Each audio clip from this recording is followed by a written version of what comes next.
सबसे ज्यादा जरूरत यदि किसी बच्चे को परसेंटेज की नहीं है, सबसे ज्यादा आवश्यकता होती है संस्कार की। आज बड़े बड़े अधिकारी खुद को गोली मार रहे जबकि आईएएस अधिकारी। तो रीजन क्या है? रीजन वो संस्कार नहीं होते। नंबर से लेके तो अधिकारी बन जाते हैं, लेकिन जो भाव उनके अंदर होना चाहिए, जो संस्कार उनके अंदर होना चाहिए।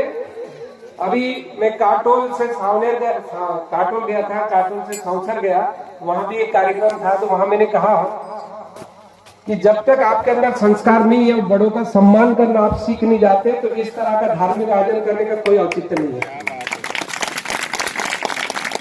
ये धार्मिक आयोजन इसलिए करना पड़ता है कि हम इंसान है, इंसान को इंसान बना के रखना है, इसलिए इतना सारा खर्च करते हैं। और मैं तो दुआ करता हूं यार, और बधाई के पात्र है। मैं अभी बड़ी गाड़ी से नहीं आया, मैं छोटी गाड़ी से आया, क्योंकि मेरी बड़ी गाड़ी काटोल गई है। तो मैं बाइक से आया। मेरे साथ जो गायकवाड़ जी आए, उसका भी सरनेम गायकवाड़ है, वो मेरा स्टूडेंट है। तो मैंने कहा कि देख, यहाँ के बच्चे कितना कठिनाई से सफर तय करके पांडुरना पहुंचते हैं, इसलिए बस हम लोग गांव के बच्चों का सम्मान करते। जोरदार ताली बजेगा,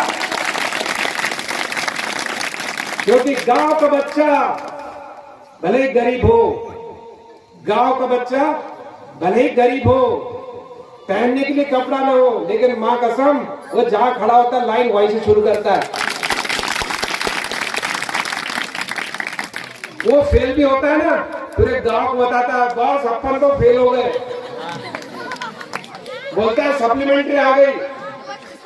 बोले सुशील कुमार सिंधे जी भी 10वीं में 10 बार फेल हुए, फिर भी देश के गृह मंत्री बने, अपन तो एक बार हुए। तो ये जो दम होता है ना, गांव के बच्चे में होता है, और मैं भी गांव का ही हूं। लेकिन गांव से शहर तक का सफर कैसे तय होगा, इसकी बात करता हूं मैं आपसे, और कोई बड़ी बात नहीं है। और मैं कहता हूं ना कि हम जहां से खड़े होते हैं लाइन वहीं से शुरू होती है। आज मैं आपके सामने इतना जबरदस्त बोल रहा हूं, लेकिन जब मेरी शुरुआत हुई थी ना बोलने की, रो दिया था, ऐसा रोया था सिसक सिसक के। मेरे पापा जी इलेक्ट्रिक बोर्ड में थे, उन्होंने कहा कि जा मेरे साहब से बात करके आ। बात क्या, रोना चालू कर दिया। बड़ा अजीब यार, मैंने कहा कैसी जिंदगी चलेगी।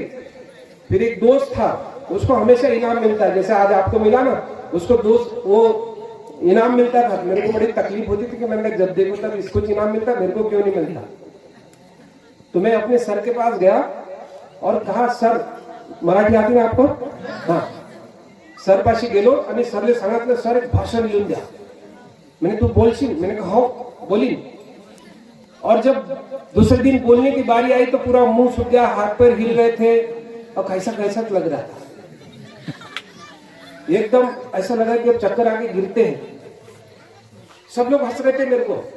और एक चीज ध्यान रखना, मैं एक ऐसा व्यक्ति हूं कि मेरे ऊपर हंसने का कोई असर नहीं हुआ, और इतना अच्छा चालू किया बोलना कि मेरे को सतपुड़ा लॉ कॉलेज में सर्वश्रेष्ठ वक्ता का पुरस्कार मिला। और जब एचयू अहमद साहब जो डिस्ट्रिक्ट जज थे, उनके हाथ से जब मुझे पुरस्कार मिला सर्वश्रेष्ठ वक्ता का, तब मुझे याद आया कि हम जहां से खड़े होते हैं बॉस, लाइन वहीं से शुरू होती है। इसलिए अपने अंदर ये भाव मत रखो कि मैं गांव का हूं।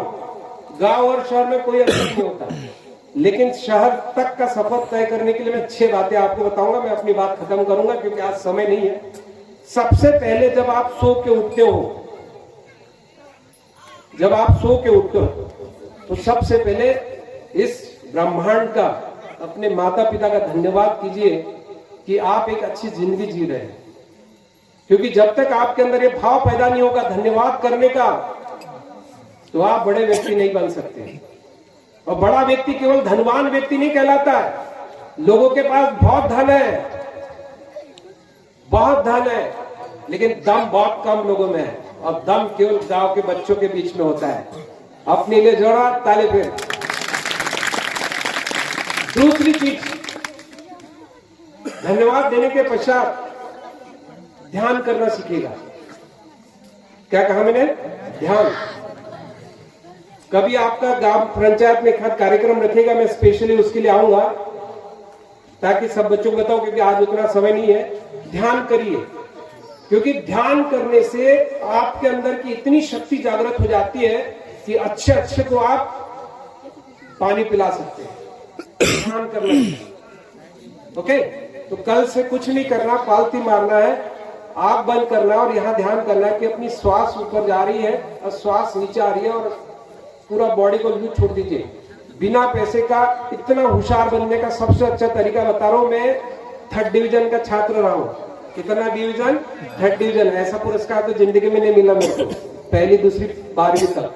12वीं के बाद चालू हुआ तूफान फिर, क्योंकि हम